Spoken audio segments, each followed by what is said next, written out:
Será que já está no ar?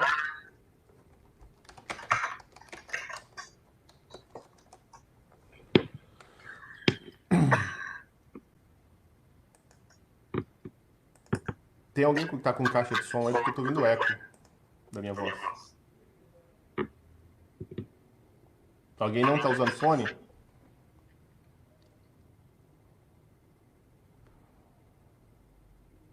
Alô, pessoal, vocês estão nos ouvindo? Eu estou ouvindo perfeitamente. Então vamos começar, né? Acho que já o pessoal tá entrando aí. Dá boa noite para todo mundo que está nos ouvindo. Boa noite especial pro professor Olavo de Carvalho. Boa noite pro Paulo Briguet. Boa noite Boa pro noite. Bernardo Kister. Tá? Essas pessoas maravilhosas aí que formam a mente perversa por trás do Brasil Sem Medo. Tá? E queria agradecer também a todos que estão nos ouvindo, né? E todos os 440.886 indivíduos que acessaram o Brasil Sem Medo dessa semana. São 440 mil indivíduos, não são acessos, né? São acessos individuais. 440 mil pessoas que participaram da nossa Semana do Brasil Sem Medo, né? Que foi essa semana que nós criamos, a Semana do Leitor Sem Medo, aliás, que foi essa semana que nós criamos para mostrar o que é o jornal, né, o Brasil Sem Medo, lançar o nosso novo site, agora ele arrumado, né, sem as gambiarras de antes, funcionando bonito, rápido, mais bem organizado, sem os bugs, né, o pessoal conseguindo assinar sem ter problema, conseguindo fazer os logins sem ter nenhum problema. E o nosso aplicativo para smartphone, né, saiu para Android, era para ter saído o da Apple também essa semana, mas vocês sabem como é a Apple, né? Na Apple tudo é mais difícil, então a Apple enrolou lá e até agora não liberou o nosso aplicativo na plataforma deles, mas acho que deve sair essa semana. Então fiquem ligados, a gente vai avisar também nas redes sociais e no site. Bom, a live de hoje, né, o assunto de hoje, né, como não poderia deixar de ser, é essa crise do coronavírus. Mas a gente não vai ficar perturbando o Olavo falando de doença. Né? Então nós não vamos falar da doença aqui do coronavírus, vamos ficar falando que vocês precisam lavar a mão, né? Não pode ficar abraçando os velhinhos, nada disso. O nosso interesse, né, são nas mudanças e no impacto, nosso interesse, né, nas mudanças do impacto geopolítico que esse fenômeno vai causar, ou já está causando, né? E também nas suas causas geopolíticas. Tá? É tentar entender o impacto político que essa epidemia tem no mundo. Tá? Afinal, aparentemente era só uma gripe, né? Mas que resultou numa espécie de ação coordenada ou descoordenada, dependendo do ponto de vista, no mundo todo. Né? E o que a gente aparentemente tem visto, que a gente tem notado bastante e que está sendo ignorado, sobretudo pela mídia brasileira, eu acho que o único que falou a respeito no Brasil foi o Lucas Mafaldo, num artigo que saiu hoje no Brasil Sem Medo, né, sobre a real solução para a epidemia. A única solução que foi encontrada até agora, né, que é decisiva para conter a doença, que são as fronteiras nacionais. Tá? O que a gente tem visto é que o, o liberalismo, né, ou o globalismo, como as pessoas querem entender, né, sobretudo da União Europeia, né, tem fracassado, tem se mostrado impotente para resolver a crise. E vários países, né, têm tomado medidas drásticas para soluções locais para resolver o problema internamente. E a principal delas é algum tipo de controle de fronteira. Né? A menina dos olhos de todo o projeto da União Europeia e, de certa maneira, de todo o globalismo é o mundo sem fronteiras, né? De portas abertas. Né? E a gente viu, né, essa semana teve a votação da União Europeia, do Parlamento, para fechar as fronteiras externas da União Europeia. Mas mesmo dentro da União Europeia, nós começamos a ver uma série de atitudes independentes. Né? Há vários países se fechando, né, como a Espanha, a Itália, a Alemanha, que é o grande cérebro, né, do globalismo europeu, né, da União Europeia, não chegou a fechar as fronteiras, mas fez uma coisa muito interessante, né, do ponto de vista do nacionalismo, que foi proibir a exportação de equipamentos médicos e medicamentos para os países da União Europeia e de fora da União Europeia.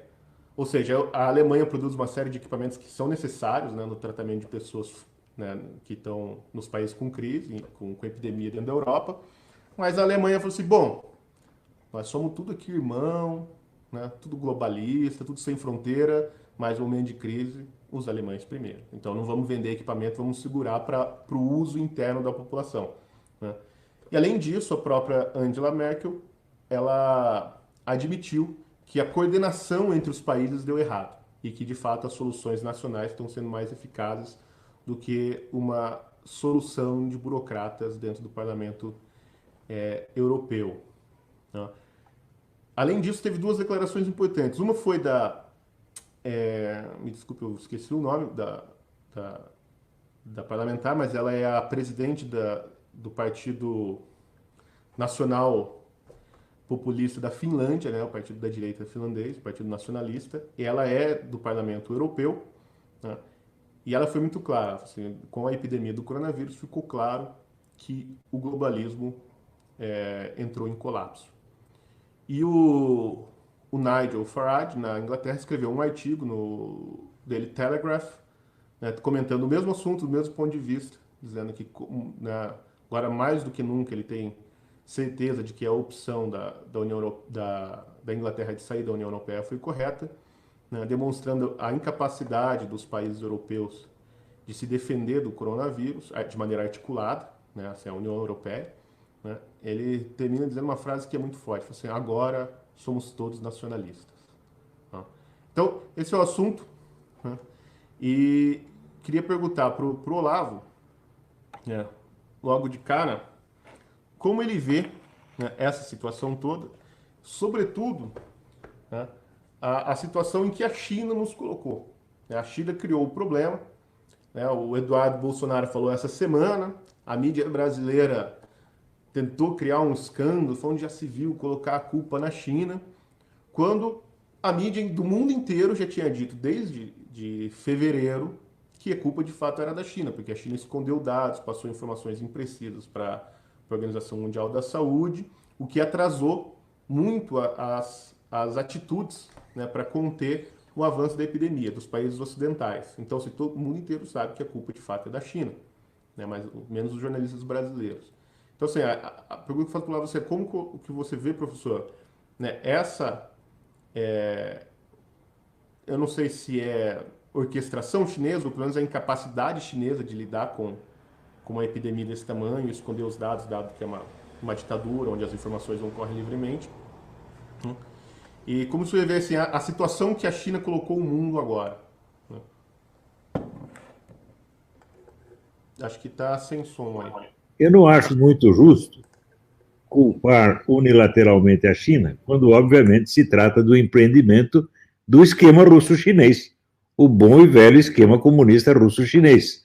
Hoje mesmo saiu um relatório da União Europeia mostrando a atuação criminosa da Rússia ao divulgar falsas informações, fake news, pelo mundo inteiro, criando a onda de pânico. A onda de pânico não veio de Pequim, a onda de pânico veio de Moscou. Vejam lá, eu coloquei um link para esse negócio lá na minha página, procure, está lá um relatório da União Europeia, não sou eu que estou dizendo. Quer dizer que essa onda de pânico ainda é um dos bons e velhos erros da Rússia, anunciado por Nossa Senhora em 1914. E o pessoal ainda não entendeu que isso existe realmente e que vai continuar, né, enquanto nós não tomarmos uma providência. Então, é esse o ponto. Quer dizer, você tem uma... qual é a maior companhia, a maior entidade especializada em espalhar fake news no mundo? E com quase um século de experiência nisso. É a boa e velha KGB. Hoje chama-se FSB, mas é a mesma merda de sempre, né? Ninguém pode competir com eles nesse negócio, nem os chineses. Coitadinho do chinês, o Xi Jinping não pode competir com o Putinho. Não pode, tá certo? Mas, leiam esse negócio, vocês vão entender tudo que está acontecendo. O primeiro ponto importante é o seguinte: o número de mortes, né, dessa suposta epidemia não aumentou em nenhum único caso o número habitual de mortes por gripe no mundo. Nenhum único caso, gente. Né? Então, isso é a mesma coisa que dizer, olha, essa endemia, ela simplesmente não existe. Você não tem, na verdade, você não tem um único caso confirmado de morte por coronavírus, porque para confirmar, você precisaria fazer, vamos dizer, o exame de cada órgão do falecido. Onde fizeram isso? Nunca fizeram nenhum. Então, isso aí é um negócio, vamos dizer, a mais vasta manipulação de opinião pública que já aconteceu na história humana. Parece coisa de ficção científica, mas, né, olha, a experiência de 72 anos de vida me mostra o seguinte: em geral, a verdade é inverossímil. Né? Quer dizer, o que as pessoas esperam que aconteça não acontece. E quando o que acontece é o que elas não esperavam, então elas não acreditam que está acontecendo. Né? Era aquele negócio, imagina quando vinha aqueles caras da Alemanha nazista contar aí na América, não, os caras estão lá matando judeus, ninguém acreditava, porra. Quando começaram a acreditar foi tarde, já tinha matado não sei quantos. É a mesma merda de sempre. Né? Também, veja, os famosos campos de concentração soviéticos. Né? Então, quem divulgou isso aí foi a neta do filósofo judeu Martin Buber, né? Ela lá explicando que tinha campo de concentração, que os caras estão matando do jeito... Ninguém acreditou, teve que ter um processo judicial. Né? É o famoso cara do livro Escolhi a Liberdade, esqueci o nome dele. Né? Ele contou tudo o que estava acontecendo lá, ninguém acreditou. Ele meteu um processo, ganhou o processo contra toda a intelectualidade esquerdista. Jean Paul Sartre, aquela putada toda. Né? O dinheiro que ele ganhou com o processo foi pouquinho, mas teve uma vitória moral. Então, levou anos para o pessoal acreditar no que estava acontecendo na União Soviética. Então, no que estava acontecendo na Alemanha nazista. Agora eu estou falando para vocês. O dia que entenderem essa porra vai ser tarde. Essa é a maior onda de mentira da história humana. É isso. O senhor está falando do Viktor Kravchenko, né? Kravchenko, exatamente. Escolhi a liberdade. Então, Olavo, além disso ter essa onda de propaganda e desinformação, e até mesmo contra-informação, né, da Rússia, até o Bernardo fez um vídeo hoje sobre esse assunto, né? Tem uma máquina de propaganda chinesa também em ação. Tá? Claro, evidente. Um dos elementos que a gente pode ver é a Rede Bandeirantes hoje no Brasil, que foi comprada pela China, né? Soltou vídeos fazendo propaganda do Partido Comunista Chinês, né? Colocou vídeos de discursos do Xi Jinping, e tem sido uma das principais emissoras aqui a criticar as atitudes do governo brasileiro, que é um governo nacionalista, com relação à condução do combate a esse negócio do coronavírus. Né? E quando teve aquele comentário do Eduardo Bolsonaro sobre a China, a origem do vírus e a falta de transparência chinesa, o embaixador chinês aqui no Brasil deu um piti, né? Compartilhou lá umas publicações bem mal criadas sobre a família do Bolsonaro, falando que a família Bolsonaro é o grande veneno do Brasil, etc. E a Rede Bandeirantes fez um editorial chamando o Ernesto Araújo de idiota, né, o Eduardo Bolsonaro de imbecil, e ficou defendendo, né, o partido chinês. E o curioso é que boa parte da direita também ficou, né, reclamando que o Eduardo Bolsonaro foi irresponsável, que é um problema diplomático, etc. Então, quer dizer, assim, a propaganda do bloco russo-chinês está a todo vapor, inclusive no Brasil, né? Olha, em primeiro lugar, a coisa mais óbvia é o seguinte: o embaixador que xinga o governante do país onde ele está tem que ser expulso imediatamente. Isso não tem nada a ver com as relações gerais de uma nação com a outra. Não estamos rejeitando a China. É esse seu representante que não serve. Tira esse cara daqui e põe outro melhor. Isso tinha que ser feito na mesma hora, mas acontece o seguinte: o nosso governo já acostumou a levar cuspida e tapa na cara e não reagir. Desde o primeiro momento tem sido assim. Quer dizer, ele foi eleito tá certo? Mas ele não entende que ser eleito não é ter o poder. Ser eleito é você tem apenas o direito de ter o poder. Mas para ter o poder, efetivamente, você tem que conquistá-lo depois de ter o direito, meu Deus do céu. E conquistá-lo como? Tirando-o das mãos dos inimigos. Como é que se faz isso? Ora, desde o início, eu tenho dito a esse governo, não deixe esse pessoal ficar difamando e caluniando você gratuitamente. Processe um por um. Não arrume brigas com entidades. Ah, vou falar mal da Rede Globo, vou falar mal de não sei... Não, pega os indivíduos, os agentes individuais. Não existe ação de entidades abstratas, porra! A ação requer um agente, e o único agente que existe é o ser humano concreto. Então você tem que pegar os indivíduos um por um. E fazendo isso, você dividiria o inimigo. Quando você briga com entidades, você reúne os inimigos. Você faz com que eles se unifiquem, se aliem. E, quer dizer, tá cheio de general lá em cima, esses caras nunca estudaram nem o livro do Sun Tzu, porra. O que esses caras entendem de área da guerra? Não entendem bosta nenhuma. Essa guerra na selva? Essa guerra na selva é contra lagartixa, macaco prego e tatu bola, porra. Até onde vou ouvir esses caras? Não entendem nada, nem de guerra cultural, nem de guerra de informação, nem de guerra psicológica, nada. E o Bolsonaro está dando ouvido a esses caras. Ora, não é por... O pessoal pensa que eu sou guru do governo. Se eu fosse, nada disso estaria acontecendo. Eu não deixaria acontecer nada disso. Você vê, esse negócio desse movimento comunista e guerra cultural, guerra psicológica, contra comunista e anticomunista, eu estudo esta merda há 50 anos. E não tem um general que tenha humildade de perguntar alguma coisa para mim. Esses caras nem ouviram falar do assunto, ouviram ontem, né?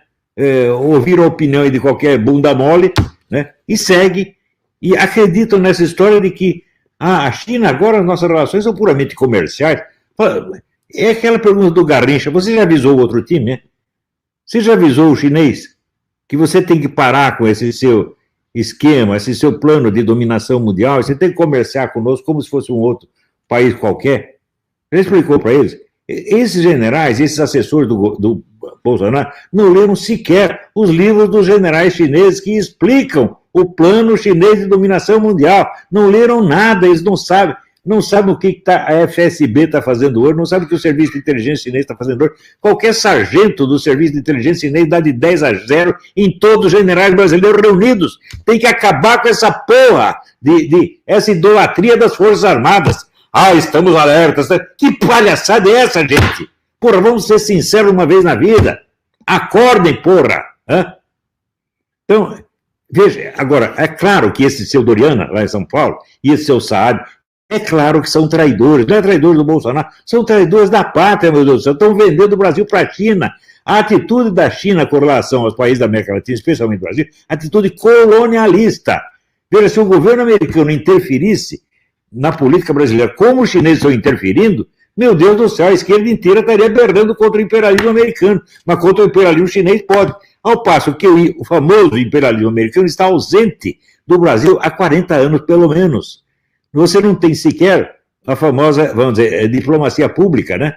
Quer dizer que quando falam mal do país, o embaixador reage. Há quantos anos, quantas décadas, você não vê um embaixador americano defender os Estados Unidos quando são atacados? Não, nem isso eles fazem.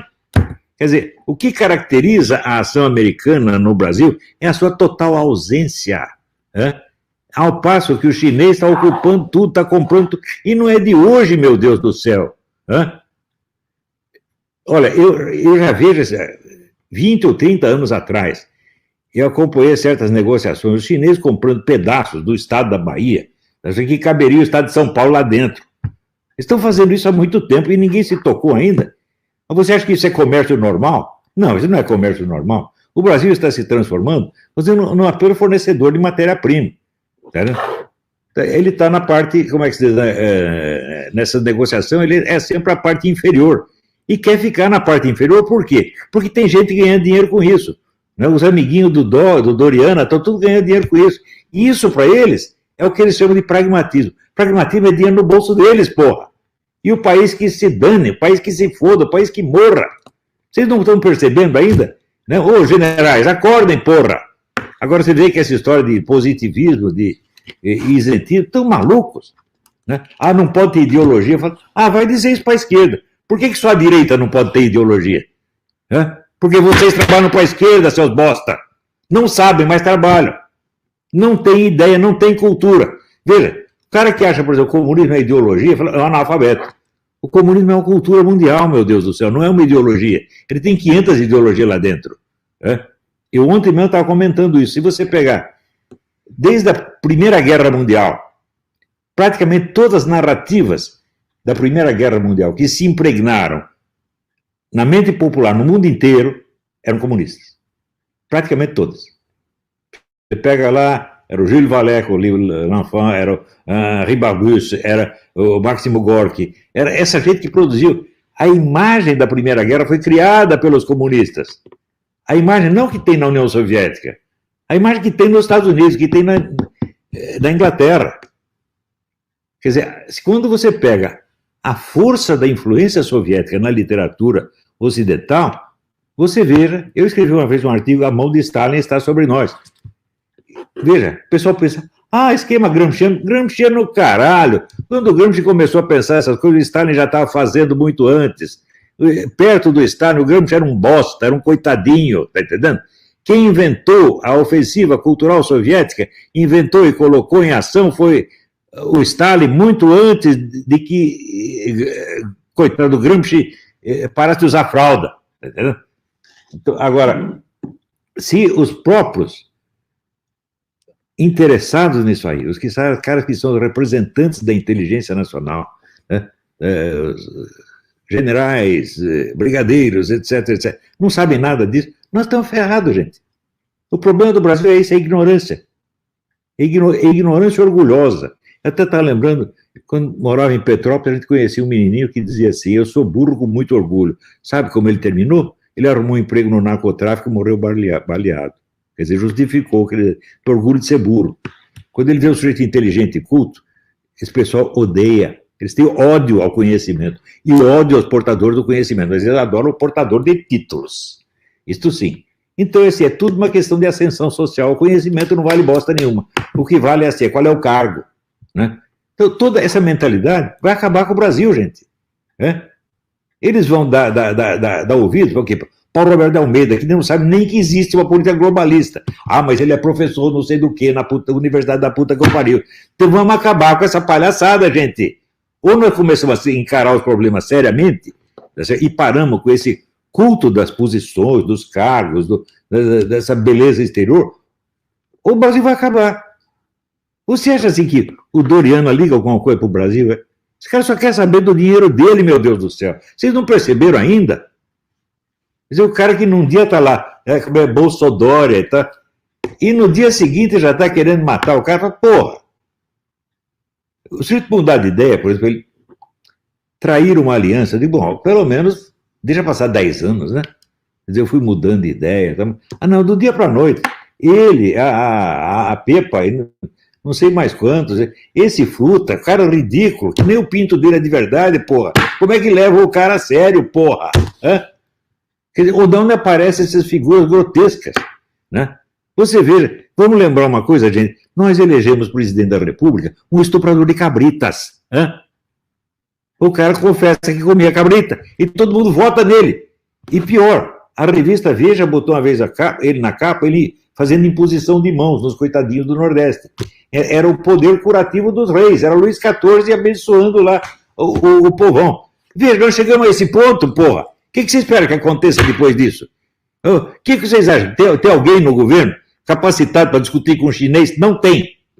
Nós temos que formar o pessoal para fazer isso. Eu estou tentando formar, vamos dizer, um número ínfimo do que, vamos dizer, 1/100º do que precisaria ter no Brasil em matéria de intelectualidade. Vocês mesmos são, como é que se diz, são testemunhas disso, porque vocês passaram pela formação que eu dou, vocês aprenderam coisa pra caralho, estão avançando e crescendo, mas nós somos ainda poucos.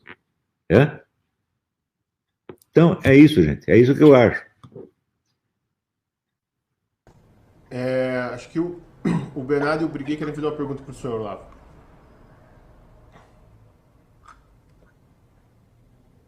Não estou ouvindo. O microfone estava mudo aqui. Tá bom. Professor, a gente viu exatamente essa realidade que o senhor comentou, ou seja, da China comprando tudo. Eu estava conversando com um amigo meu que trabalha no setor elétrico, né, de energia aqui do Brasil, numa empresa chinesa muito grande, e ele me mandou informações interessantes, eu não posso dizer quem é, coitado, para preservá-lo, senão acho que os chineses mandam ele para a vala. Ele falou que os chineses estão não só dominando, começando a dominar todo o setor elétrico de São Paulo, mas começando a fazer isso em todos os estados brasileiros, ou seja, eles estão tomando uma parte essencial da infraestrutura nacional. Ou seja, mesmo que o Brasil, vamos dizer assim, comece a romper relações comerciais de exportar grão e escambau, os caras vão ser dono da energia que mantém o Brasil simplesmente funcionando. Se os chineses derem um plique, cortou simplesmente tudo, né? E diz que estão comprando tudo, comprando várias indústrias e usinas de energia e criando um centro de inteligência para concentrar todas as informações das usinas e manter as informações lá. E as usinas e as turbinas e tudo que eles estão fazendo aqui no Brasil não estão pegando aço nem nada daqui. Diz que vem tudo da China, ou seja, esses filhos da mãe, em vez de favorecer aqui a nossa nação e a indústria nacional, né, eles estão pegando tudo da China, ou seja, estão pegando dinheiro de lá, trazendo para cá, pegando o nosso dinheiro do povo brasileiro e levando de volta para a China. Porque, no meu entender, a China sabe que vai quebrar, né, e estão tentando jogar a base financeira para fora para tentar se sustentar depois que o regime ruir. A pergunta é a seguinte, professor, considerando esse cenário que está bem complexo, o senhor acha que existe alguma possibilidade das soberanias nacionais, né, os países que estão focados mais no nacionalismo, como Brasil, Hungria, Polônia, Estados Unidos, etc., saírem fortalecidos, Inglaterra, dessa situação? Ou a coisa já foi para a cucuia? Eu não sei responder essa pergunta, mas há algo que eu sei. Quando o sujeito fala assim, problemas globais requerem soluções globais, ele mostra que não sabe o que é um problema e que não sabe o que é uma solução. Porque a expressão solução global expressa uma coisa que não existe. Nenhuma ação é global, gente. Se você cria um plano global, você está lá em Genebra, sei lá, está em Roma, está em Nova York, está em Washington, e você cria um plano global, para esse plano entrar em ação, ele tem que se diversificar por uma infinidade de agentes individuais locais. Esses agentes é que vão pegar a mão na massa e vão ter que adaptá-lo a milhões de situações locais completamente diferentes umas das outras. Então, ação global não existe, porra. Só existe ação local. Né? Ação global só tem... Eu conheço quem sabe fazer ação global. Quer que eu conte? É Deus. Deus age de maneira universal e onipresente. O ser humano não. Ele só age no lugar onde ele está. Quer dizer, a esfera de ação no ser humano é sempre limitada. É isso? E, portanto, toda solução de qualquer coisa pode refletir uma teoria geral, mas será sempre ação local, diversificada. E isso acaba de ser provado pela enésima vez. Quer dizer, os caras, vamos acabar com as fronteiras nacionais, mas de repente aparece uma epidemia, o que eles fazem? Fecha as fronteiras nacionais. Esse é um bando de palhaço, porra. Esse homem da Organização Mundial da Saúde, ele não lê as estatísticas da Organização Mundial da Saúde. Se ele lesse, ele saberia isso que eu estou dizendo. Né? Você faz as contas, veja o número de pessoas que morrem anualmente de gripe e me diga se aumentou. Não aumentou nenhum caso. Tá certo? Então, eles anunciam um negócio que há um risco de sobrecarga do sistema de assistência médica. Esse risco existe, é claro que existe. Por que existe? Se você assustar todo mundo corre para o hospital. Daí você começa a fazer o quê? Assusta todo mundo e diz para não ir para o hospital. Que brincadeira é essa? Isso é estimulação contraditória. Se você espalha a palavra pandemia, então o que é? Já infectou todo mundo. Se não infectou agora, infectar daqui a pouco. Vai ter que todo mundo correr para o hospital. E daí você mesmo explica. Não, o problema não é a mortalidade, o problema é a sobrecarga do sistema hospitalar, a qual ele mesmo está provocando com este mesmo ato, naquele mesmo momento, gente. Quer dizer, o que é isso? Isso é o total desrespeito à inteligência humana. Nada disso foi discutido de maneira séria. Então, é claro que a gente toma, vamos dizer, providências mínimas, né? Por haver um risco teórico, por exemplo, eu não gosto que esses dias os meus netinhos vêm aqui, tá certo? Eu não estou contaminado, mas vai saber, posso estar contaminando eles, coitadinho, né? Ou eles podem me contaminar. Pode acontecer. Mas você espalhar isto, essa mentalidade de resguardo, de autodefesa pelo mundo inteiro, e depois alertar contra a sobrecarga do sistema hospitalar, não, isso é piada demoníaca, gente. Né? Ou seja, não façam exatamente isso que eu estou mandando fazer. É estimulação contraditória. Né? Então, olha, essas autoridades, esses organismos internacionais, esses caras são bandidos, gente. Né? Já faz muito tempo que esses organismos já foram totalmente ocupados por agentes do esquema russo-chinês. Eles mandam nesse negócio, porra. Agora, se você pensar assim, quem manda na cultura americana, o esquema russo-chinês, manda desde a década de 30. É uma coisa impressionante. Eu digo isso por quê? Porque eu estudei caso por caso.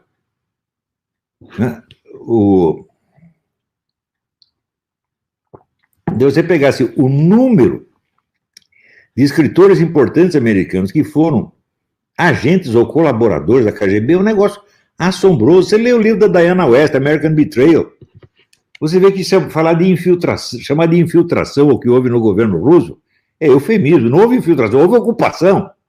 Veja, quando formaram a CIA, veja, de onde sai a CIA? Sai do OSS, Organização do Serviço Secreto. A Organização do Serviço Secreto foi formada durante a guerra, num tempo em que a União Soviética era aliada dos Estados Unidos. Então, ninguém ia investigar para ver se o agente era comunista. A OSS, então, era um bando de comunistas. E foram esses caras que formaram a CIA. E daí a mitologia jornalística universal faz de conta que houve uma guerra da CIA contra a KGB. Essa guerra nunca existiu, gente. Nunca existiu. Porque a CIA é o... Como é que se diz? É o estado profundo aí que fica criando problema para o Trump. É isso aí. Então, não se pode confiar na quase totalidade dos serviços secretos do Ocidente. Você pode confiar em agentes individuais que se aposentaram e escreveram livros contando como as coisas funcionam. Aí você fica sabendo. Não é isso? Agora, também tem agentes que são contratados pelo Serviço Secreto Cubano, pela KGB e tal, para contar a história tudo invertida. Mas leiam, por exemplo, o livro da Diana West e vocês verão o que é o imperialismo americano. O imperialismo americano criou a potência da União Soviética. É inteiramente criação americana.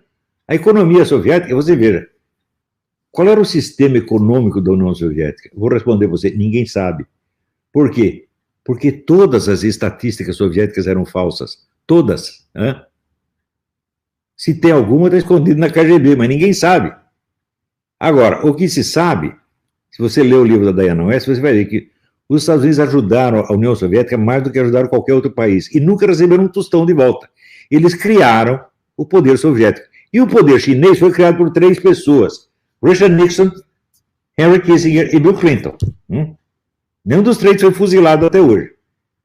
Na época do Clinton ainda se discutia, a gente deve ajudar um país, né, que não respeita os direitos humanos. Daí vinha a resposta liberal clássica. Não, com a economia de mercado vem a liberalização política e a China virará uma democracia maravilhosa, amiga dos Estados Unidos. Aconteceu exatamente o contrário. Eu tive discussões feias com o pessoal liberal por causa disso. Vocês são loucos. Vocês estão fortalecendo a ditadura mais assassina, que vai se tornar mais assassina ainda. Essa história de que a economia de mercado traz a liberdade, o que é isso? Não é, a economia de mercado não traz a liberdade. Ela precisa da liberdade. Porque sem a liberdade, ela se transforma num meio de opressão. Por um meio muito simples, você destrói todos os demais controles sociais e humanos, controles religiosos, controles morais, controles jurídicos, fica tudo na mão da economia. Então, só os critérios econômicos é que são aceitos como realistas. Outro dia estava até o Paulo Guedes, que eu respeito muito, aprecio muito o que ele fala, ele dizendo, não tem perigo da China botar aqui uma estrada de ferro, porque depois, quando o chinês for embora, ele não vai levar a estrada de ferro. Claro que ele não vai levar a estrada de ferro, ele também não vai embora. Ele botou a estrada de ferro para ele ficar aí, pô. Você acha que ele deu a estrada de ferro para nós? Está brincando? Que é isso? Então, pelo critério econômico, você nunca vai entender isso. Você pode estudar economia há 50 anos. Isso não é um assunto de economia, meu Deus do céu. Isso é um assunto de estratégia político-militar. E, sobretudo, estratégia da guerra psicológica, guerra cultural, que esses caras nunca estudaram na vida. Você vê, esse assunto foi retirado das academias militares no tempo do Zé Sarney. Sarney vivia cercado de comunistas e os caras botando minhoca na cabeça dele o tempo todo. E ele tirou essa disciplina de guerra revolucionária das academias militares. Todas as gerações militares, a partir daí, não sabem nada a respeito. E quando aparece algum cara dando palpite, é porque ele leu na revista do CFR ou coisa assim. Né? Então, você vê, e os nossos jornalistas, então? O nível de desinformação deles a respeito é um negócio monstruoso. Eu até ontem mesmo estava lembrando esse episódio do Cílio Bocaneira. Quando eu fui escrever no Globo, eles fizeram um programa na Globo, né? Uma espécie de homenagem ao Cílio Bocaneira, correspondente deles não sei aonde, né? E convidaram vários colunistas do Globo para fazer perguntas para o Cílio Bocaneira. E eu fiz a seguinte pergunta: Cílio, o que você acha desse uso de correspondentes internacionais como agentes de serviços de inteligência, né, que é um fenômeno universalmente conhecido? Resposta dele: nunca ouvi falar e acho que não tem o menor cabimento. Então, é o caso da opinião instantânea. Ele toma conhecimento do assunto naquele momento e já tem opinião formada. E jornalista brasileiro é isso, general brasileiro é isso, especialistas brasileiros, qualquer coisa, se 1 centímetro fora da especialidade que ele estudou na universidade, ele não sabe nada. Agora, quem estudou essas coisas que eu estou falando? Eu conheço eu. Conheci também o general Sérgio Coutinho, né, que estudou isso, alertado por mim, começou a estudar essas coisas, escreveu 2 livros sobre a estratégia gramsciana, que não abrange nem 1/1000 do território, é só um pedacinho, e morreu amargurado porque os colegas dele de Força Armada não prestavam atenção no que ele está dizendo. Todo mundo ali acha que sabe, o pessoal ia lá para jogar ping-pong no clube militar, né, falar de mulher, né, e é isso. Outro dia um amigo meu, que eu não posso dizer quem é, disse: olha, conversa entre esse pessoal é assim, é conversa de menino punheteiro de 11 anos. Só fala de sacanagem, só fala de mulher, porra. É isso. Não tem interesses culturais, não tem interesse em conhecimento. Tem horror ao conhecimento, mas adoro os diplomas, adoro os títulos. Enquanto não mudar isso, gente, o Brasil não tem condição, tá certo, de conversar com o chinês. Conversou com o chinês, ele já meteu a mão no seu bolso, tomou tudo que você tem, e você nem percebeu. E ainda tem gente, leva lá, dá 10% pro Doriano, o Doriano diz que é tudo maravilhoso. É isso. Briguet. Professor, tudo bem? Sucesso? Tudo bem. Olha, eu me lembrei do Dr. Segadas, né? Aquele personagem do Lima Barreto. Ele vê o Major Quaresma lá com a estante de livros do Major Quaresma. Ele olha e fala assim: mas isso é um absurdo. Para que tanto livro se ele não tem diploma? Né? Pois é, você não é nem bacharel. O doutor Segadas é uma espécie de símbolo da intelectualidade brasileira hoje. É o doutor Segadas. É o nome desse personagem. Mas eu queria dar aqui uma visão de cronista, professor, sobre o que está acontecendo agora. Tá? Eu estou fazendo um diário aí, um diário da quarentena. Aqui, o Brasil está em quarentena, né? Não sei se o senhor já sabe disso. O Brasil inteiro está em quarentena. E o que acontece? Aqui eu moro em Londrina, né, no Paraná, onde o Silvio e o Bernardo também moram. E aqui em Londrina nós tivemos, nos últimos dias, um fenômeno inacreditável. Virou uma cidade fantasma. Uma cidade de 600 mil habitantes virou uma cidade fantasma. Ninguém sai na rua. É isso. Londrina está assim, mas o país inteiro está assim. Eu vi imagens hoje de Brasília, de Curitiba, outras cidades que estão assim, desertas, vazias. Quer dizer, imagine-se o impacto psicológico disso, né, sobre as pessoas. Isso é um impacto terrível que está sendo lançado sobre as pessoas. Está todo mundo assim, todo mundo com medo. A verdade é que nós estamos num clima de medo aqui. As igrejas também foram fechadas. As igrejas não estão abertas, igrejas católicas, evangélicas, não tem. Todas as escolas, aqui o comércio também. Então é uma situação atípica, assim. O pessoal tem aquela visão, não, o fim do mundo vai ser uma coisa épica, não, é o cara de pijama dentro de casa. Essa é a situação que nós estamos vivendo hoje. Aí tem até aquela piadinha, porque o senhor sabe que os bandidólatras aí dos meios jurídicos aproveitaram essa situação toda para soltar os presos. Para soltar os presos. Quer dizer, a piada agora é a seguinte: se você sair na rua, você vai ser preso. Mas se você for preso, você vai ser solto. E assim, indefinidamente, até o fim do mundo, né? O que eu queria fazer é o seguinte: eu me lembrei quando nós criamos o Brasil Sem Medo, o jornal, que começou a funcionar agora em dezembro, né? 19. Eu me lembrei de uma historinha do Carlos Lacerda. Carlos Lacerda foi uma grande vítima desses militares, que o senhor citou aí, os tecnocratas, né? Porque o que os militares fizeram? Eles acabaram com as lideranças conservadoras que havia no país. E o Carlos Lacerda foi uma dessas vítimas. Um grande jornalista, grande político, grande escritor, que foi banido, né? Praticamente banido. Ele viveu uma situação de exílio interno, eu diria, o Carlos Lacerda. Ele dizia o seguinte, que no jornalismo tem as 6 perguntas do LEAD. O que, quem, como, quando, onde e por quê. Mas ele dizia que a mais importante não é nenhuma dessas 6. É a 7ª pergunta. E daí? E daí? Então, é essa pergunta que eu faço ao senhor agora. Nós estamos aqui, nós estamos em quarentena, o país está parado. Provavelmente o crescimento econômico desse ano foi para as cucuias, como disse o Bernardo. Né? A gente está vivendo uma situação totalmente atípica e o governo, assim como o governo Trump, o governo Bolsonaro também teve que adotar medidas, porque senão ele seria massacrado ainda mais do que já é. Então, teve que adotar medidas. E eu pergunto, o que fazer diante dessa situação? Qual o próximo passo que nós, apoiadores do governo, nós que tentamos ainda entender alguma coisa sobre a realidade brasileira, né?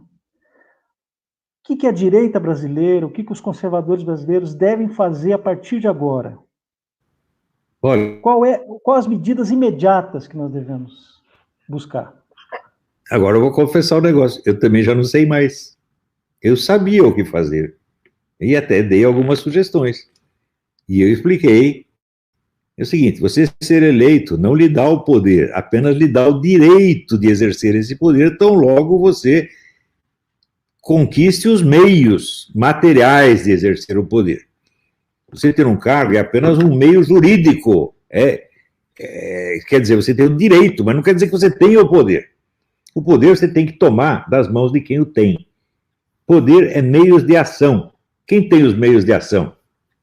O Congresso tem, a mídia tem, as universidades têm, ou seja, a esquerda tem. Então você tem que tomar deles primeiro e depois você resolve os problemas do país. Agora, aqui nós temos a reforma administrativa, temos a reforma não sei o quê, temos não sei o quê, papapá, estamos abrindo estrada, etc. E quando vão ter o poder na mão? Nunca. Então você vai só levar porrada o tempo todo e tudo que você faça de bom vai ser negado. E é o que está acontecendo. Agora, eu penso, cadê os especialistas? Os caras não sabem que política é exercida o poder? Hã? O que eles acham? Hã? O que eles acham que é ser presidente da República? É você assumir o cargo e você já tem tudo na mão? Não, claro que não é assim. Então, primeira coisa que o governo tem que fazer, quebrar as pernas dos seus inimigos. Como? Fazendo intervenção militar, golpe militar. Claro que não, isso é uma bobagem. O golpe militar já foi dado, os militares já estão ocupando Brasília. Né? Legalmente ocuparam Brasília. Tá certo? Mas eles têm meio de ação? Não têm, porque eles não sabem conquistá-los. Né? Eles apenas ocupam cargos. Cargos são nomes de responsabilidade. Cargo não é poder, gente. Poder é o seguinte, quantas pessoas te obedecem? Esse é o problema. Né? Quem obedece vocês na mídia? Ninguém. Então, Diga você, o que disser, o que vai sair na mídia é o contrário. Pronto, você já 80% do seu poder já acabou aí. Não é isso? E no Congresso? No Congresso você tem lá apoio de 30%, o outro lado vai ganhar sempre. Daí não adianta você ficar choramingando. A gente manda proposta de reforma, eles não aprovam, eles atrasam tudo.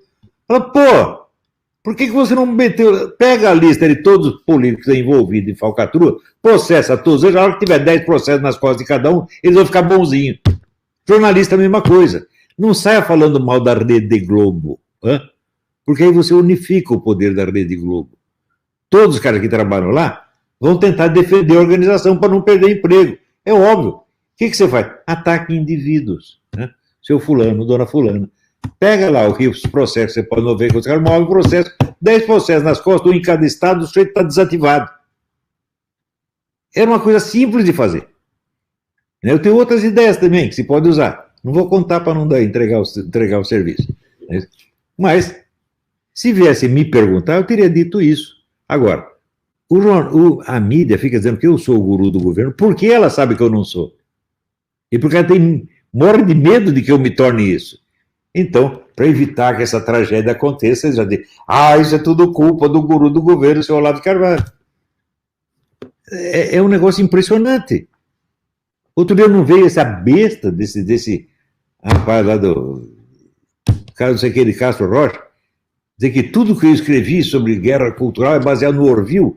Meu Deus do céu, o Orville é um livro escrito pelo pessoal, agente de inteligência dos anos 80, é só besteira. O cara que ainda acredita que os comunistas estão lutando pela ditadura do proletariado. Ninguém no movimento comunista fala em ditadura do proletariado desde os anos 60. Já acabou isso aí, porra. E é assim, quer dizer, é um prodígio de ignorância. Né? O brasileiro, a ignorância do brasileiro chega a ser genial, você tá entendendo? É um sinal de genialidade, porque ninguém consegue ser tão burro assim. Eu sou burro com muito orgulho, é isso mesmo. Todos vocês, generais, são todos burros com muito orgulho. Se não, viram perguntar para mim. Quando estavam lá lutando para formar o Ministério da Defesa, eu tive vários debates com generais e coronéis, general de Estado-Maior. E eu disse para eles, faça esse ministério e vocês vão acabar batendo continência para comunista. Não, imagina, isso é teoria da conspiração. Já tive 5 ministros da defesa comunista, membro do Foro da São Paulo, e está lá os generais todos. Sim, senhor, sim, senhor, sim, senhor.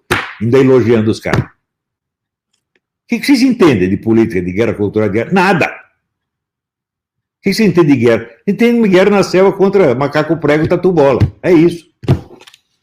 Né? Guerra na selva. Quantos aviões do narcotráfico vocês derrubaram até hoje? Nenhum. Então pronto. A guerra na selva é um símbolo. A guerra na selva é uma prática escolar que você faz. Não é uma coisa real. A guerra não está sendo na selva, meu filho. A guerra com a China está sendo na selva. O que essa prática de guerra na selva ajuda você contra a China? Nada.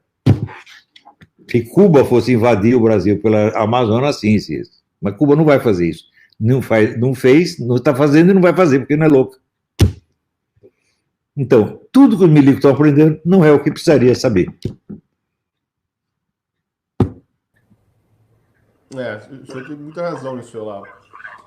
Quando a gente vê o que é um general no Brasil, a gente percebe que um sujeito lá, um militar, ele não vira general por méritos militares, né, de grandes feitos militares, de bravura, de coragem, etc. O generalato é alcançado no banco de escola, né? O sujeito vira general porque ele fez um curso aqui, depois ele faz outro curso lá, faz um curso de paraquedismo, um curso de sobrevivência na selva, um curso de primeiros socorros, um curso de montanha, etc. E ele vai ganhando, cada vez ganha um adesivinho na farda dele, e aí o sujeito que mais tem cursinhos, ele vira general. Então, assim, ser general no Brasil é uma atividade escolar, como o senhor bem colocou. Né? E escola, como a gente sabe, o ambiente escolar é um ambiente artificial, né? Ele é criado artificialmente para ter exercícios, tarefas, provas, mas não um ambiente de contato com a realidade. Né? É por isso que o senhor falou, né? Os nossos generais estão viajando. Né? A definição do poder é quem te obedece. Né? O problema é assim, os generais que estão em Brasília, os nossos generais palacianos, o problema deles é que nem as pessoas que estão submetidas ao cargo deles as obedecem. Só ver o tanto de besteira que vaza de dentro do palácio, né? e que, infelizmente, levanta suspeita contra os próprios generais. Quando você vê colunista do Estadão e do Globo falando de coisas que são de conversas privadas de dentro do palácio, fala, bom, tem alguém vazando, né? Se não é o próprio general, algum subordinado dele. Então, quer dizer, nem os subordinados obedecem, né? Os únicos que, vamos dizer assim, que obedecem, né, ou que atendem ao chamado da presidência da República é o povo na rua, né, a população brasileira, dos quais os generais querem afastar o presidente de qualquer maneira, né? Todo chamado, toda tentativa de comunicação com o povo, os generais acham que isso é insubordinação, isso é a desordem, o país tem que ser ordeiro, então, né, é atentar contra as Então tem que trocar de instituições, povo, né? Pois Né, é. general? O povo não sabe, tem que trocar de povo. Deixa só você do lugar. Um monte de general não precisa de povo. Então, assim, a única força de fato que o presidente tem não pode ser usada. Então, assim, isso é castrar o homem, no final das contas. Claro, o único apoio real do povo é o apoio do povo. O único apoio real que o presidente tem é o apoio do povo. Mas qual meio de ação o povo tem? O povo só pode gritar na rua. Gritar na rua é reivindicar. Reivindicar é o que? É pedir. Pedir. Agora, a autoridade do povo, quem tem que impor a autoridade do povo, que é o que está na Constituição, são as Forças Armadas. As Forças Armadas defendem o povo? Não. Ela defende o que elas chamam as instituições. As instituições, o que é? O nhonho. A nhonhocracia. É isso. Eles têm um respeito fetichista pelo formalismo democrático, que não é a substância do processo democrático. Em substância, democracia, o que é? O governo do povo. E os representantes do povo são eleitos para obedecer ao povo, fazer o que o povo quer. Agora, lá aparece meia dúzia de deputados que quer se opor à maioria do povo. Veja, e fazem isso com uma cara de pau. Eles se sentem ofendidos quando o povo os contraria. O povo está contra a democracia. Que é isso, porra? O Brasil, há muito tempo não tem uma democracia. Durante o período militar, é claro que não tem a democracia, e no período que vem em seguida, acontece aquele fenômeno que um povo maciçamente conservador, 60% ou 70% conservador, não tem um partido conservador, não tem um jornal conservador, não tem uma universidade conservadora, ou seja, a opinião majoritária está proibida. Só a opinião da elite é que é permitida. Isso é democracia? Democracia o caralho. Quem chama isso de democracia é um mentiroso, um canalha que merece levar um pé na bunda. Seja ele deputado, senador, general, bispo ou papa. A democracia brasileira é uma mentira. Você tem um controle ditatorial da opinião, porra. Só a elite escolhe. Veja, tanto que eu dizia, o primeiro candidato que ousar defender a opinião majoritária do brasileiro será eleito, é claro. Você defende a opinião da maioria, a maioria vota em você. Mas antes tinha esse problema, o povo conservador vota em candidato de esquerda. Por quê? Só tem candidato de esquerda, porra. Quem escolhe os candidatos é a elite. É um esquema entre petista e tucano, é só isso que decide. Então não há espaço para outras opiniões, não há espaço para isso na mídia, nas universidades, no Congresso, em parte alguma. A opinião majoritária esteve proibida durante meio século. E se você reclama contra isso, você que é eu que sou ditador, porque eu quero que a opinião do povo seja respeitada, eu que sou antidemocrático, que é isso, está tudo invertido, porra. Conversa de louco. Uma vez, a democracia é o controle popular das instituições. E no Brasil, desde a Constituição de 88, nós temos o controle institucional do povo. É a inversão completa. Mas, Olavo, tem uma pergunta aqui, que é o seguinte, que eu acho que, para voltar para o assunto do coronavírus e de como isso tem uma certa... desempenha um papel no jogo entre as várias tendências, né, as três tendências, esquemas globalistas, que o senhor apresentou lá no debate com o Alexander Dugin. Então, a primeira coisa que chama atenção é o seguinte, do ponto de vista do bloco russo-chinês, bom, o vírus, a epidemia veio lá de dentro, alguma cagada que aconteceu dentro da China, e veio a máquina de propaganda russa, chinesa e também cubana, que a gente não pode esquecer que Cuba anda dizendo aí que descobriu a cura, agora está enviando médicos para a Itália A Rússia também está enviando médicos para a Itália.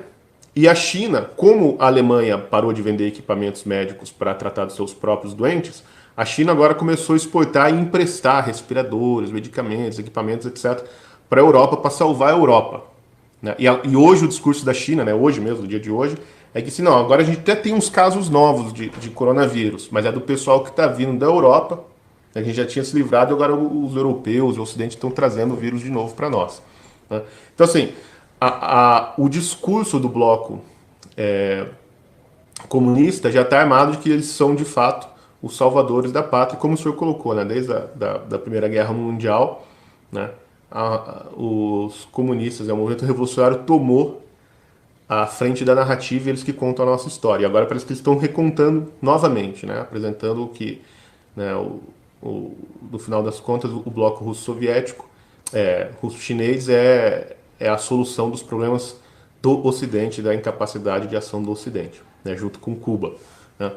Bom, mas a pergunta que fizeram é o seguinte: a denúncia de que a máquina de propaganda russa está em ação veio de outro bloco de poder, que são os globalistas, veio de dentro da União Europeia. Né? Afinal das contas, o relatório foi feito pelo Serviço de Informação e Inteligência da União Europeia. Né? Então, em que medida assim, essa acusação também ela é uma ação de desinformação ou contra-informação para tentar desestabilizar as ações da Rússia? Por quê? Eu faço essa pergunta porque me parece que há uma ambiguidade nas ações da Rússia e da China, né, com relação à Europa, que ela, embora eles sejam comunistas, né, e revolucionários, as ações da Rússia em desbancar as instituições globalistas, como, por exemplo, a Organização Nacional da Saúde, o Parlamento Europeu, né, fortalece os movimentos nacionalistas, que, a princípio, são anticomunistas, mas não são anti-Putin ou anti-Rússia. Né, são até pró-Rússia, né, como na França, né, os movimentos nacionalistas. Então tem essa ambiguidade. Né, parece que a ação da Rússia está desfavorecendo o bloco globalista, mas favorece o que aparentemente são os seus inimigos mais aguerridos, que são os movimentos nacionais e a direita. Como que o senhor lê isso? Porque, de fato, parece ser meio confuso, né? Aliás, como todas as estratégias do mundo russo e do mundo comunista. Bom, olha, Hegel já definia a dialética como espírito de contradição sistematizado. Então, a essência da dialética é você jogar com, pelo menos, duas correntes de ideias opostas. E todo o esquema russo-chinês, desde o início, jogou com contradições. Isso quer dizer que, por exemplo, se você pegar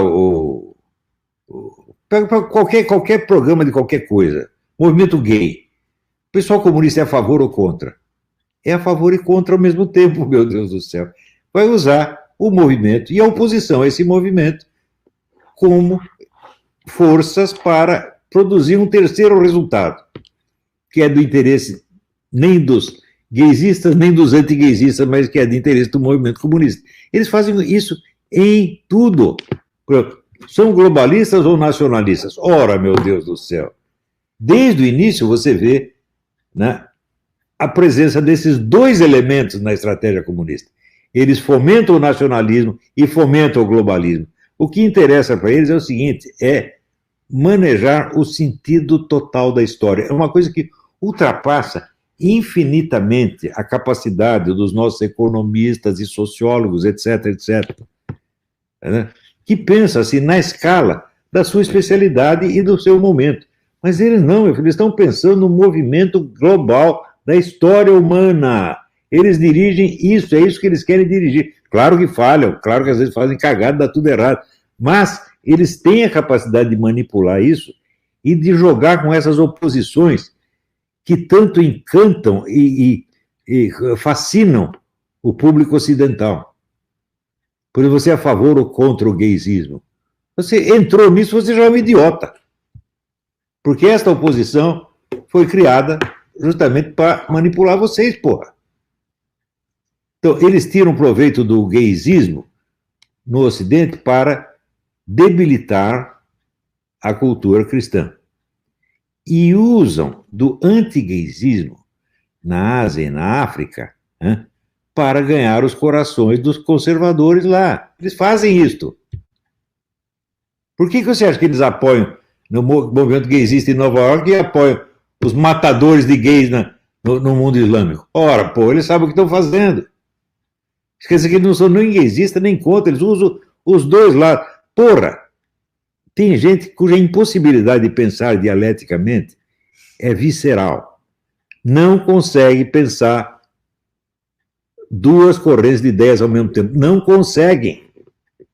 Por quê? Porque foram treinados na lógica formal, matemática. Não são treinados no estudo do elemento dramático. Qualquer drama, você tem pelo menos duas forças opostas. Senão, não tem drama, pô. Se tem um personagem sozinho, ele não tem sequer uma dúvida na cabeça, tem história do quê? Então, o raciocínio, vamos dizer, eles estão seguindo o negócio do Parmênides, o que é, o que não é, não é. Em parte é assim. Mas esquece o Heráclito, né? Tudo é e não é ao mesmo tempo, né? O que também é verdade. Então, se você segue, vamos dizer, se ele tem a formação matemática, ele acha que ele é muito científico, ele vê a vida por causa disso. Mas acontece que na esfera humana as coisas não funcionam assim. O cérebro humano só pensa por contradições, meu Deus do céu. Então, a falta de treino dialético e dramático nas mentes desses governantes e técnicos e ministros e engenheiros é um negócio aterrador, aterrador. Eles não entendem que podem ser atacados por dois lados opostos ao mesmo tempo, visando um terceiro objetivo que não tem nada a ver com um dos dois, que é o princípio elementar da dialética, né? A tese e a antítese para gerar uma síntese. Você precisa de uma contraposição de forças para produzir um terceiro resultado que não é nenhum nem outro. Ora, pega, generais, faça um desafio a vocês. Eu dou um livro de Hegel para vocês não conseguem ler, porra. Não conseguem ler, simplesmente. Então acabou, porra. Agora, vocês estão discutindo com gente que foi treinada disso desde a infância. Pessoas que receberam a formação no antigo Partido Comunista, leram Hegel, depois que leram Karl Marx e tal, estão muito bem habilitados a lidar com isso, eles são muito mais inteligentes que vocês. Além disso, o chinês tem o seguinte, o chinês, para ele começar a fazer lição de casa, ele precisa ter decorado 5.000 caracteres. E esses 5.000 caracteres são ensinados pelo método, sabe, do chinelo. Se não aprendeu, apanha. Então eles aprendem. É por isso que os chineses, onde quer que eles vão, eles são sempre os melhores alunos. Eles são forçados a ser inteligentes e viram inteligente. Agora, no Brasil, não. Qual é a sua lição de casa? Esse fim de semana eu vou fumar uma maconhinha. No fim de semana que vem, eu vou dar um pouco de cu. É assim que os caras estão fazendo, porra. Você veja, por exemplo, esse dia eu estava voltando a ler o livro do Zé Guilherme Melchior, Saudades do Carnaval, que é um livro sobre os ideais educacionais que dominaram o Ocidente ao longo dos tempos e que foram sendo, evidentemente, trocados. Agora, veja, o problema do ideal educacional no Brasil não é sequer colocado. Qual é o ideal educacional que governa a literatura, a educação brasileira? Que tipo de ser humano a educação brasileira quer criar? Quer criar um drogado, né? Comedor ou doador de cu. É isso. Nada mais do que isso, porra. E onde você acha que você vai chegar com isso? Você acha que é isso que eles ensinam na China? Vocês acham que a educação que vocês estão dando para os jovens brasileiros é o que o chinês dá para os jovens chineses lá? Você acha que o chinês é louco? Loucos são vocês, porra. Então é isso. É isso, Olavo. A gente está chegando no fim aqui, já está 1h05. A nossa live era para ter 1 minuto, ou 1 hora, aliás. E, bom, eu queria agradecer o seu tempo. Tá? Sei que será muito requisitado. Agradecer aos nossos ouvintes que ficaram aí com a gente até agora. Agradecer aos leitores do Brasil Sem Medo, aos assinantes. E dizer que essa semana, hoje está acabando a nossa primeira semana do Leitor Sem Medo. E a gente tem uma uma notícia para dar, uma promoção que vai entrar no ar, né, Bernardo? Exatamente. Como eu sou o árabe, né, de origem árabe aqui nesse meio, né, deixaram para fazer o merchan comigo, né? E como o gordinho é simpático, né? Então deixa eu falar aqui. Só não vai falar que é um negócio da China, hein? Não é um negócio da China. É melhor, viu? É melhor. Seguinte, pessoal, vocês que assistiram a live, nesse nível de conteúdo que estão sendo produzidas as matérias e as análises do Brasil Sem Medo. A gente, obviamente, lá no jornal, que é fechado só para assinantes, vocês tiveram bastante acesso a conteúdos durante esta semana, porque a gente abriu o site para não assinantes para que as pessoas que não participam como membros do site pudessem conhecer o conteúdo, que é da primeira qualidade, não é brincadeira. A gente está com um time muito, muito bom sob o guarda-chuva aí do professor Olavo, né, que nós temos que agradecê-lo, que ele que está capitaneando o nosso jornal como presidente. O Briguet, ele, aliás, que está aqui do meu lado, ele é o nosso editor-chefe, e o Silvio, que está aqui em cima, é o nosso diretor executivo do jornal, e eu sou o diretor de opinião. Né? Então, o que a gente quer anunciar para vocês é o seguinte, que até dia 5 de abril, no jornal, a gente vai estar com uma super promoção para você poder virar assinante do Brasil Sem Medo, porque a partir de amanhã, dia 23 de março, o jornal vai ser fechado de novo apenas para assinantes. Então, a promoção vai ser R$290, que é um valor menor do que o valor mensal, que vai ser assinatura anual. E você vai pagar isso aqui só daqui 30 dias. Então, você não vai precisar pagar agora, no cartão de crédito.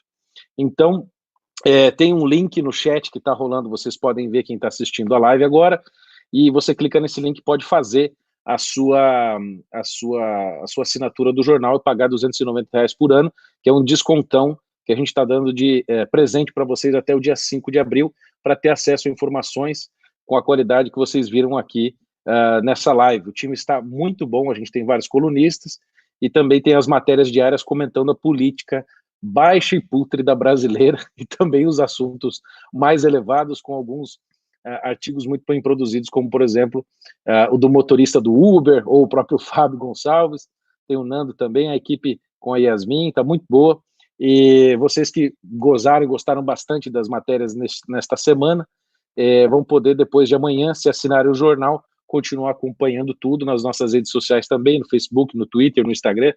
A gente está em todas essas plataformas, tá bom? Então, Silvio, tem mais alguma informação interessante para nós? Só lembrando que assinando amanhã, você só paga dia 5 de abril. Então, você tem 30 dias aí, né, de gratuidade, vamos dizer assim. Não. É até 5 de abril que é a promoção, não é? Não, a promoção é até quando? Que dia que a gente tá? A gente tá no final de março já, né? É isso aí. Você assina até dia 5 de abril e você só paga daqui 30 dias. Eu tô confuso. Exatamente, pelo amor de Deus. Por isso que deixaram para eu fazer, né? Então, tá vendo? Eu sou péssimo pra fazer negócio. Vai lá, Silvião, toca o barco. Briguet, seu recado aí e depois o Olavo.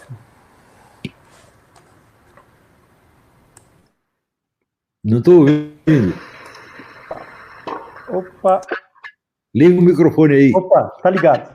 Queria agradecer muito ao professor Olavo por ter compartilhado esse tempo com a gente e dizer que, olha, no Brasil essa experiência do Brasil Sem Medo tem sido muito boa, muito boa. A gente até tem um escritor agora na nossa equipe, né, que é o Fábio Gonçalves, que vai lançar o livro dele agora. Já é um escritor. Então, para você ter uma ideia, professor Olavo, um dos nossos repórteres já é um escritor premiado, que é o Fábio Gonçalves. Olha só. É romancista, né? Pois é, porque tem coisas que a linguagem jornalística é incapaz de dar conta, é incapaz de expressar adequadamente. Então, nós precisamos usar a língua literária, muitas vezes, para expressar determinadas... Como, por exemplo, isso que está acontecendo agora no Brasil. Quer dizer, os instrumentos da linguagem midiática, eles não são suficientes para dar conta do que está acontecendo hoje no Brasil. E no Brasil Sem Medo nós temos essa possibilidade. Né? Nossa equipe é muito boa, é um pessoal que domina a língua portuguesa, e que tem amor pelo Brasil. Isso é muito importante. Queria agradecer, então, ao Olavo, ao Silvio, ao Bernardo, e vamos em frente. Uma das nossas preocupações, quando eu decidi montar o jornal, né, o que as pessoas não sabem é o seguinte, que a gente conversa sobre esse negócio de jornal desde 2016, né? Mas a gente não tinha meios de montar e tal. Aí de tanto ouvir o Olavo desesperado, falar, porra, tem que ter um jornal conservador, tem que ter um jornal conservador, ninguém faz. A gente falou, bom, vamos fazer do jeito que dá, né? Vamos começar pelo menos.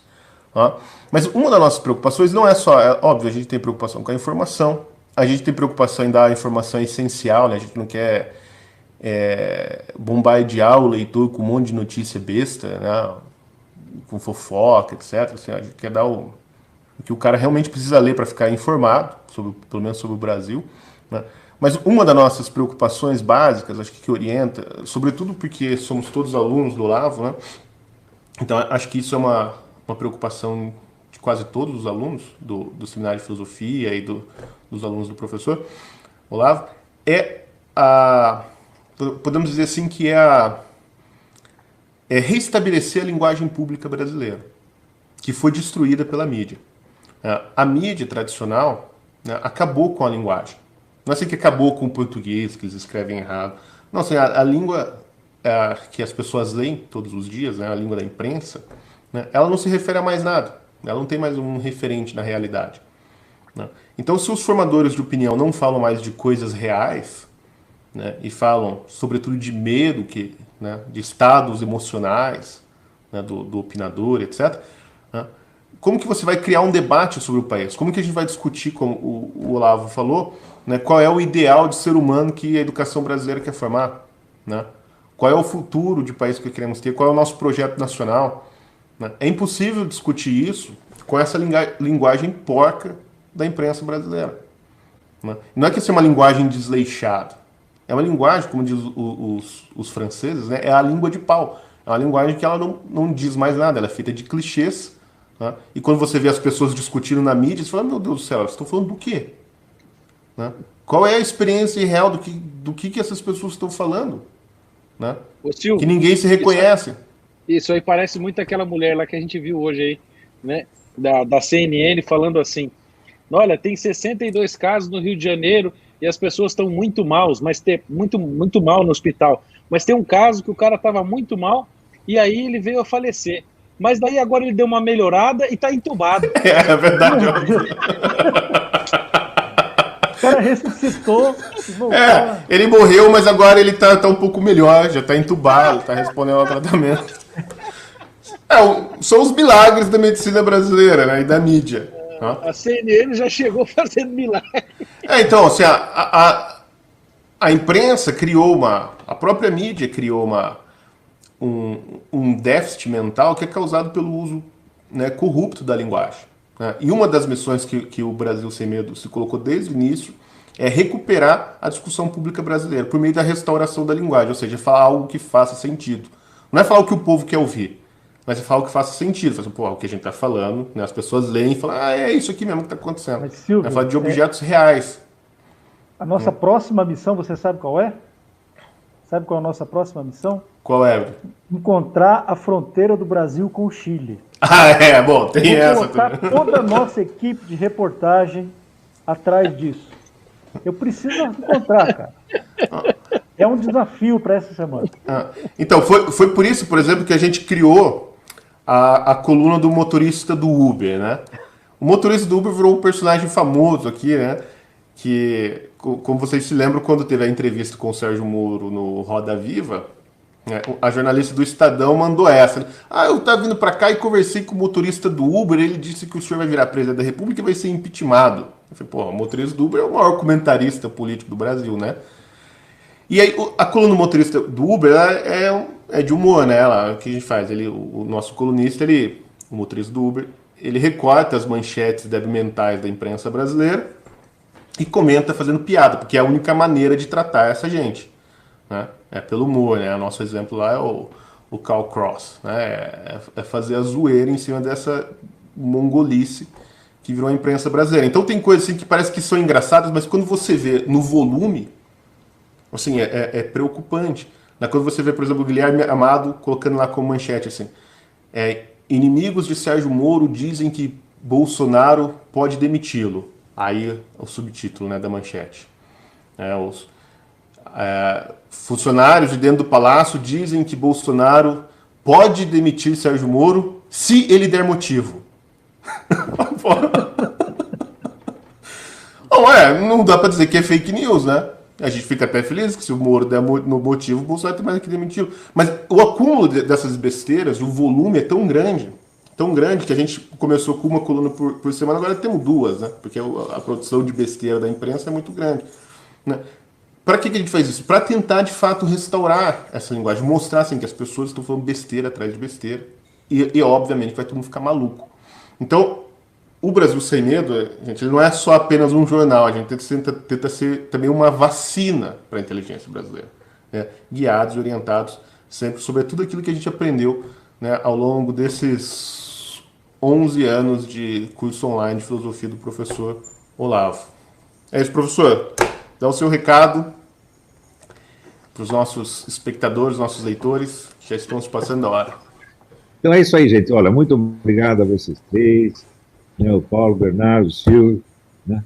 É sempre uma alegria estar com vocês e ver, assim, eu estou muito orgulhoso do que vocês estão fazendo. Os três são meus alunos, né, tem muitos outros colaboradores também estão fazendo um belíssimo trabalho. Isso aí, se existe algum futuro no jornalismo brasileiro, o futuro está aqui. Então é isso aí, gente. Que Deus abençoe a todos. Tchau, tchau. Até mais.